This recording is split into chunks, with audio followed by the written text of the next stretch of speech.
Assalamualaikum warahmatullahi wabarakatuh. Salam guru penggerak. Saya Betty Skarasi Hadiani, calon guru penggerak angkatan 8 Daerah Istimewa Yogyakarta dari SMA Negeri 2 Playan Gunung Kidul.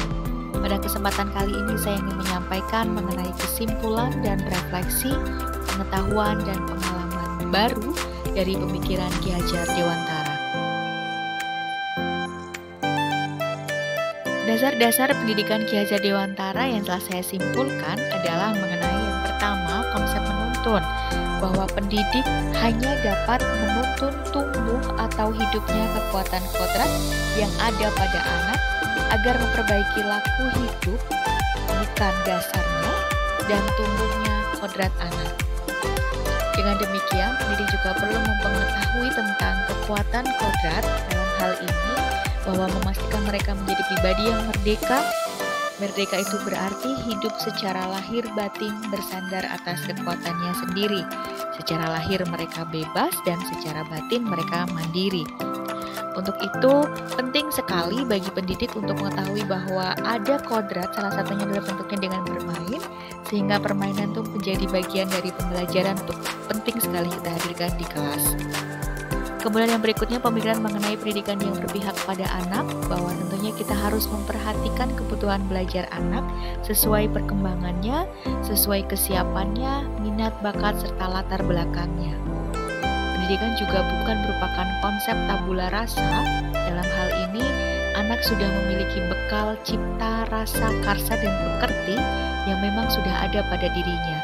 Sehingga tugas guru adalah untuk menebalkan hal itu sehingga mereka menjadi pribadi yang lebih baik.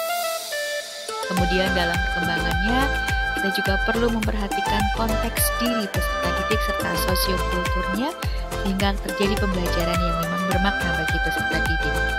Dan integrasi budi pekerti juga sangat penting kita terapkan dalam pembelajaran di dalam kelas. Mengenai pertanyaan pemantik yang diperoleh pada kegiatan ini, yang pertama, apa yang Anda percaya tentang murid dan pembelajaran di kelas sebelum mempelajari modul? Kemudian apa yang berubah dari pemikiran atau perilaku setelah mempelajari modul ini?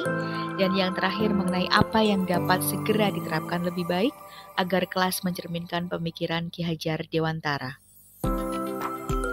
Sebelum mempelajari modul ini, saya percaya bahwa yang pertama, murid adalah pribadi yang sama, sehingga saya memperlakukan dengan treatment yang sama dalam pembelajaran, menggunakan satu jenis instruksi tentunya. Kemudian saya juga selalu menganggap murid hebat adalah yang menunjukkan performa terbaik dalam kelas.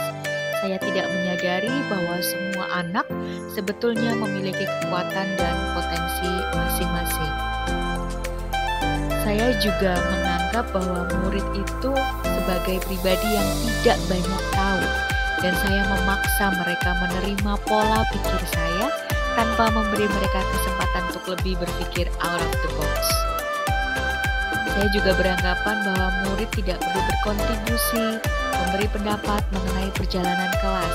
Sayalah penentu utama dan tidak pernah melibatkan siswa untuk perbaikan pembelajaran. Dulu saya juga memaksa murid untuk berlari cepat dalam belajar untuk mengejar target materi. Saya tidak mempedulikan mereka apakah mereka benar-benar paham.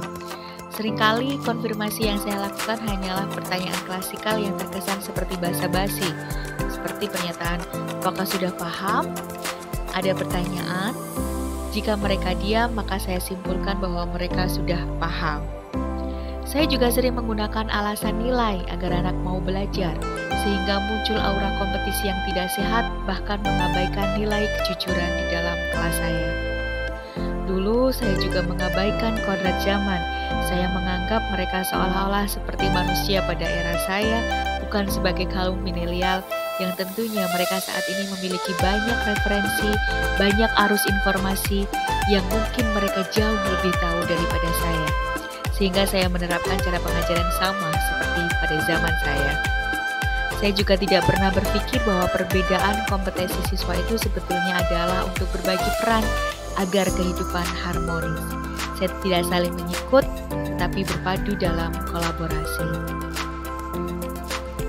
Setelah mempelajari modul ini, saya menyadari bahwa yang pertama, Ternyata semua murid memiliki keunikan, tidak ada pribadi yang sama. Keberadaan setiap murid tidak ada yang sia-sia dan tidak tergantikan, sehingga mereka dapat diperlakukan sama. Setiap individu pasti diberikan kekuatan dan potensi masing-masing untuk dapat dikembangkan sesuai caranya, tidak dapat dipaksa dengan cara yang sama. Perbedaan dan potensi itu untuk berbagi peran dalam harmoni kehidupan.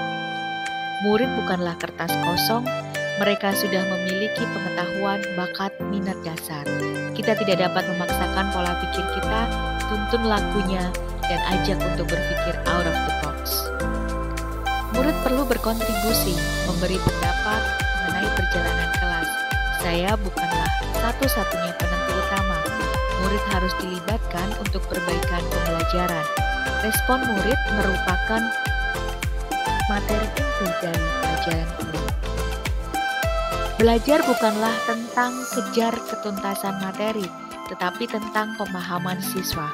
Saya harus memastikan murid memahami dan memberikan dukungan yang sesuai untuk mereka. Merubah orientasi pembelajaran pada mampu atau paham yang sesungguhnya, bukan berorientasi pada nilai, sehingga muncul budaya senang belajar, bukan belajar untuk nilai yang tinggi. Kemudian setelah mempelajari modul ini, saya juga berubah pemikiran mengenai tumbuh kembang murid pada zamannya. Saya harus menyesuaikan cara mengajar dengan situasi yang mereka alami saat ini.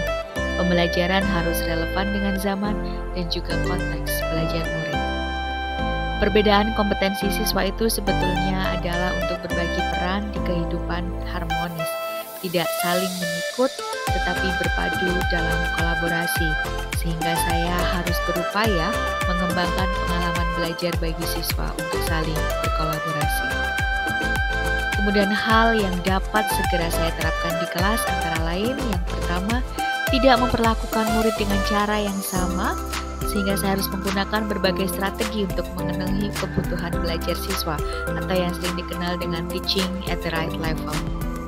Saya juga harus mengoptimalkan asesmen formatif untuk memaksimalkan proses perbaikan pembelajaran sehingga memastikan anak-anak sungguh-sungguh paham.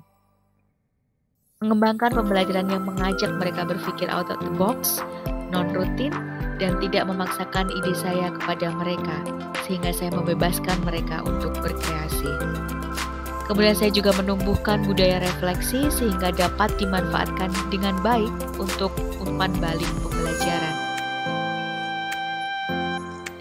Saya juga harus merancang pembelajaran yang sesuai dengan konteks belajar murid, mengintegrasikan nilai luhur budaya, dan menyenangkan sehingga tumbuh budaya senang belajar. Demikian kesimpulan dan refleksi pengetahuan dan pengalaman baru dari pemikiran Ki Hajar Dewantara yang telah saya dapatkan. Saya Betty Skarasihadiani mengucapkan terima kasih. Salam guru penggerak. Wassalamualaikum warahmatullahi wabarakatuh.